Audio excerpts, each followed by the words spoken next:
Well, he says, you know, it's written all over your face. You're afraid of going to a seance. But he says, I know you. He says, you're going to come. And then he started telling me how brave I was when I was aboard ship, you know, different things. He says, you're not the same man, you're changed. You're chicken. That's all I needed to hear. I said, when do we go to a seance? So one Saturday evening, we were in the place.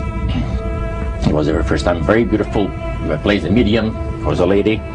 She had a gorgeous new home in Montreal. And there were about 20 invited guests there. Wish I was one of them.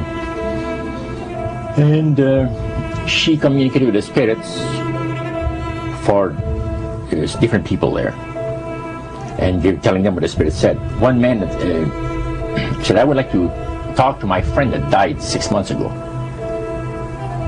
But I don't want him to appear. Just want to talk to him. Because he says, I don't trust you talking to my friend for me. So the medium says, let me inquire of the spirit.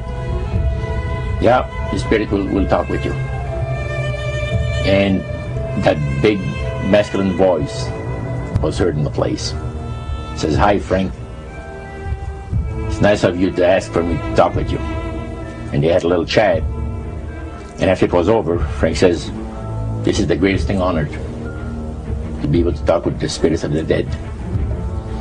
Then the medium said, we have a very special surprise tonight for you people. A spirit will manifest itself openly here in a few minutes. And it's like a big gust of wind hit the building. And right through the wall. Now the lights weren't terribly bright, but they were like living room lights. A couple of floor lamps and maybe some of these. And that translucent being seemed to come right out of the wall. How did you feel right at that moment? It's almost like my heart stopped a little bit. You know, very weird feeling. So it was a lady in a beautiful evening gown, florling. And she said to Mary, my dear sister, you are so wonderful to have asked for me. And Mary fainted and fell right off her chair on the floor. And a couple of guys jumped up and picked her up, and it's very gone. That was the beginning of it. That's how you got into it. Yeah, that's how we got into it. After a while, you see, there's something interesting about the human mind. You can adjust an awful lot of stuff. You can adjust to a lot of things that would terrify you to begin with. After a while, they become common and ordinary. So you mean contact with the supernatural can become commonplace and ordinary and doesn't bother anybody? Yeah. In other words, the more that you do it, you're not uncomfortable. That's right. It's just not an uneasy feeling. Yeah. So how did you feel about it? Then I got into a secret society that worshiped the spirits, you see. Well, now how is that different from the seance, Roger? It happens that the seance are not involving in many ways. But when you get into a secret society of spirit worshippers, then, and especially when you're invited there by the direction of the higher ups in the spirit world, you never get out of there alive. And this is exactly what my friend and I were up against. We didn't know anything about. And there was a very, very popular big band leader. Jazz musician? Band, yeah, very famous. And one night we went to one of these seances, and he was with his wife.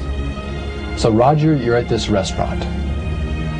What happened? We sat there, and we had our favorite alcoholic beverages, you know. And as we talked,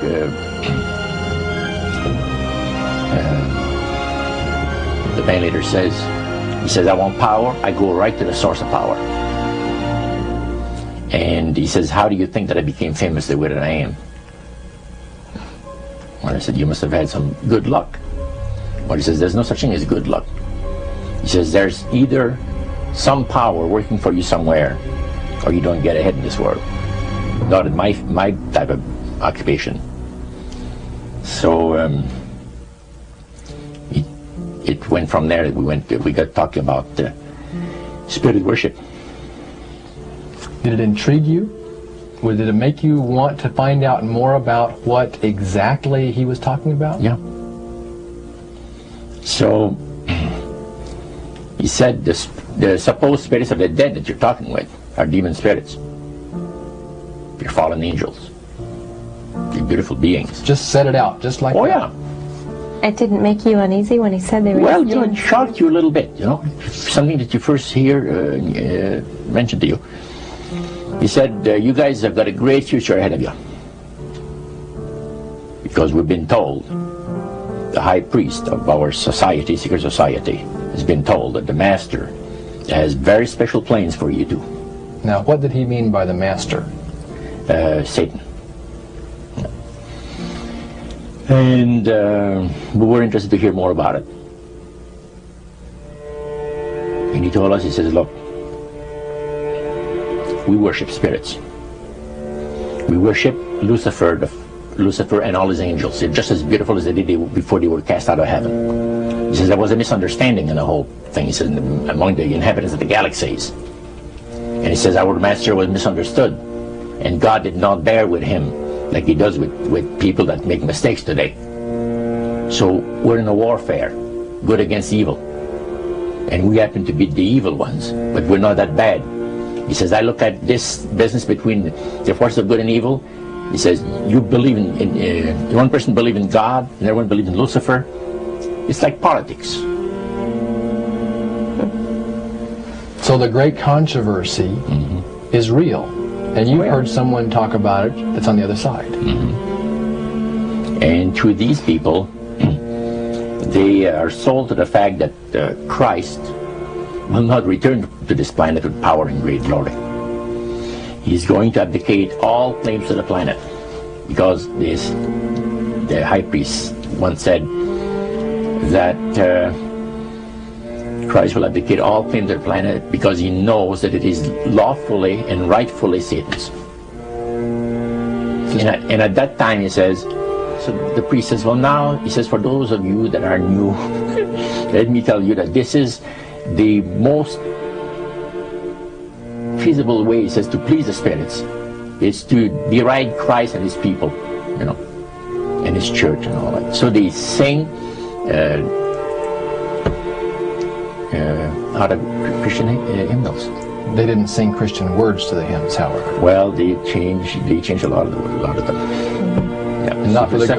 It's a form of blasphemy. Yeah. Such as you see today in the rock music world. You see the entertainers, they have these crosses. The ladies got earrings, crosses. The guys got crosses. This is a form of blasphemy, a form of deriding Christ. You see. Spirits cause the people to do that, to find pleasure in wearing this type of emblem, which is the cross is the emblem of the crucifixion of Christ to the Christians. Better to reign in hell than serve in heaven, is that it? Why not? I'm here on the ground with my nose in it since the whole thing began. I've nurtured every sensation man has been inspired to have. I cared about what he wanted, and I never judged him. Why? Because I never rejected him. In spite of all his imperfections, I'm a fan of man. I'm a humanist. Maybe the last humanist. Who, in their right mind, Kevin, could possibly deny the 20th century was entirely mine?